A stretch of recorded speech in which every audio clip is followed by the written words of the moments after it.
আচ্ছা আগে বলো তো এই বছরে আপনারা কে, কে কচুরলতি এইভাবে বানিয়েছেন? আর না বানালে আমার ভিডিওটা দেখে একবার বানান।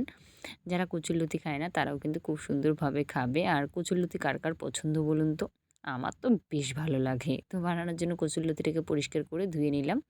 নেওয়ার পরে কিন্তু ফুটন্ত জলে দিয়ে ২-৩ মিনিট ভালোভাবে ফুটিয়ে নিলাম। এরপরে এইখানে একটা মশলা তৈরি করব। তো তার জন্য ছিল জিরে ছিল আর সর্ষে, কাঁচা লঙ্কা দিয়ে একটা পেস্ট তৈরি করলাম। এরপর কড়াইতে দিয়ে দিলাম হচ্ছে তোমার রসুন, কাঁচা লঙ্কা, তেল দিয়ে আর ফোড়নে দিলাম পাঁচফোড়ন দিয়ে খুব ভালো করে নাড়িয়ে চাড়িয়ে দিয়ে দিলাম কচুরলতি। তার সাথে একটু শুঁটকি মাছ ছিল ১ টুকরো সেটাও দিয়ে দিলাম। তারপর আলু দিয়ে খুব ভালো করে নাড়িয়ে চাড়িয়ে স্বাদমতো নুন, হলুদ তারপরে মশলাটা দিয়ে জল দিয়ে খুব ভালো করে এটা ফুটিয়ে নেব। শুকনো, শুকনো হলে পরে নামিয়ে নিয়ে গরম ভাতে মানে বলার মতোই না।